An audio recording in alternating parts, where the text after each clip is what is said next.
One of the brands that's been missing from my airbrush collection is TAMIYA, so about 4 or 5 months ago, I bought a few of them to test out. The one that we'll be checking out today is the TAMIYA Spray-Work HG AIRBRUSH III. This model is the superfine with the 0.2mm nozzle. It's a Japanese airbrush manufactured in Japan by a familiar name, and it comes in a box that's very similar to GSI Krios models. And because of this, I figured that it was going to be very similar to the other higher-end Japanese airbrushes that we all know and love. And sure enough, after testing and painting with this one, it's exactly what it is. It's another extremely well-made Japanese airbrush with a few very nice features that just make it unique and set it apart from the others. As always, I did purchase this airbrush with my own money. I paid $89 for it, and then with tax, it came to just under $100 US. When you buy this airbrush, it comes in a simple cardboard box. Again, this is very similar to the packaging that you're going to see from GSI Krios airbrushes.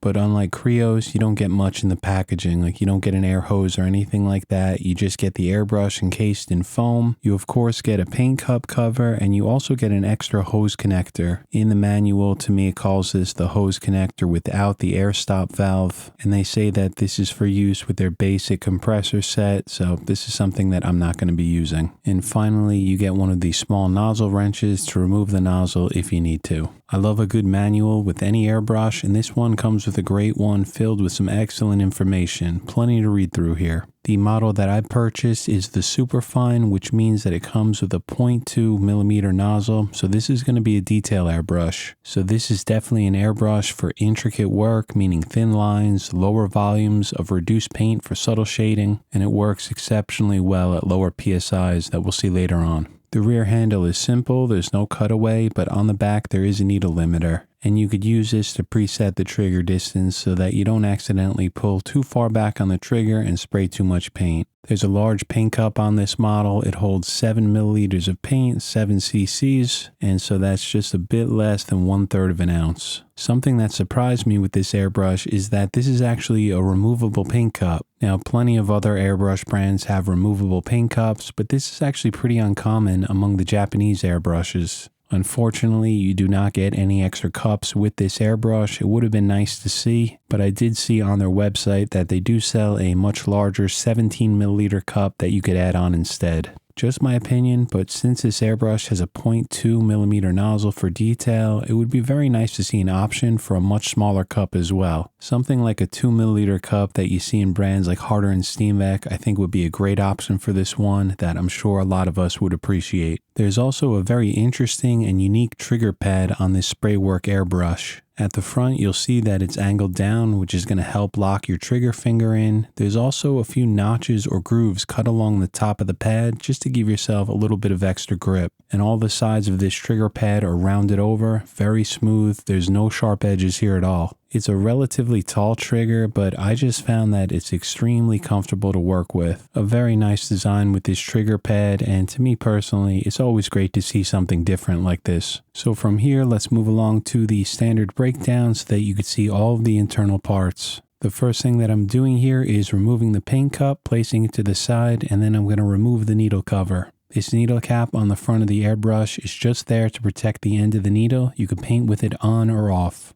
Moving along to the back of the airbrush, I'm going to unscrew that rear handle. You can see here that we have access to the needle and that rear spring assembly. Here we have the spring guide, which to me it calls the spring stopper, and you could use this screw to adjust the trigger resistance. If I loosen this up a few turns, the trigger is just going to feel a bit lighter. If I tighten it down, the trigger is going to feel heavier. At the very back here is the needle chucking nut. If I loosen that up, I can retract the needle right out of the back of the airbrush. Then I'll remove that needle chucking nut, place it to the side, and then from here I can unscrew this entire spring assembly.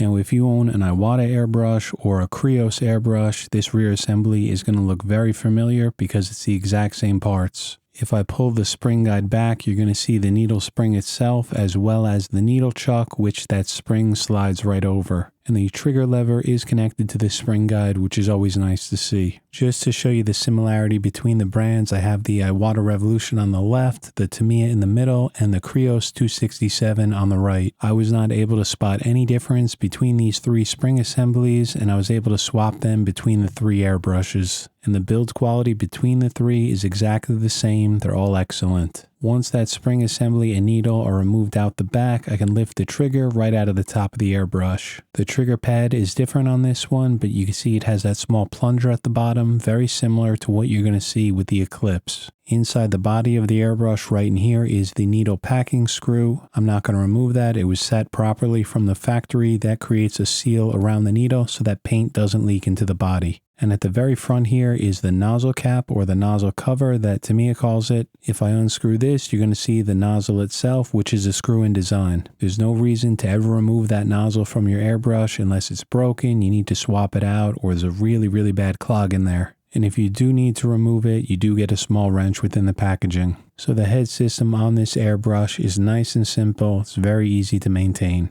And so regarding the build quality on this one, it's exactly what I expected. No surprises. Everything is exceptionally well made. Before we get to the spray test and the painting, let's switch over to the macro lens so that you can see what this finish looks like up close. I looked over every single part of this airbrush. There is not a single scratch or imperfection anywhere. The only thing you might be seeing here are a few fingerprints that I kept trying to clean off, but this macro lens just shows everything. The finish on the trigger is very good, and so is the inside of the paint cup. Very smooth here, no scratches, no machine marks.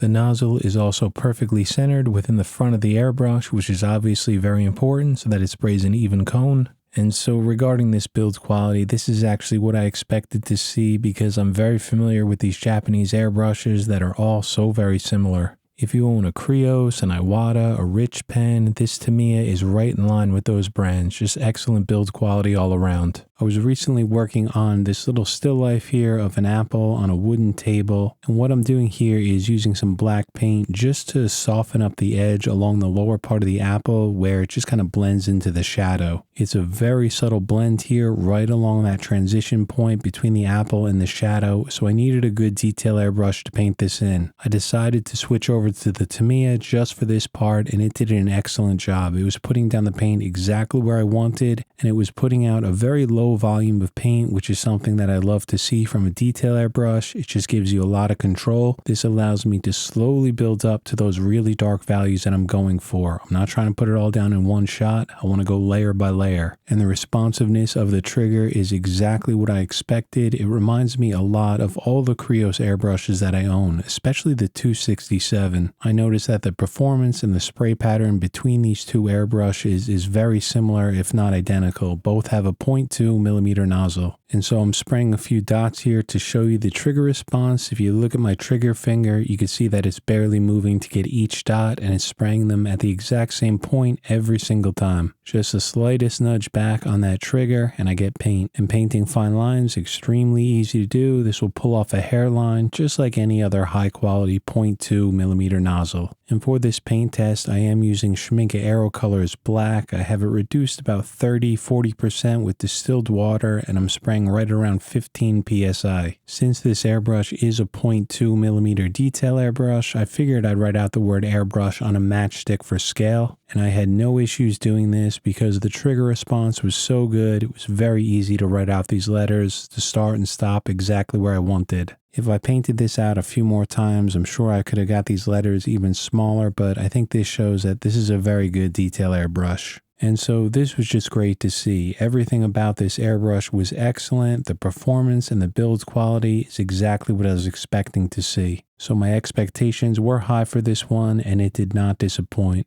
With that large removable cup and the unique trigger pad design, I think that this airbrush has some very nice features that set it apart. And so I do hope that this video is helpful to some of you out there that might be considering this airbrush. Thank you all so much for watching. I'll see you back here next week.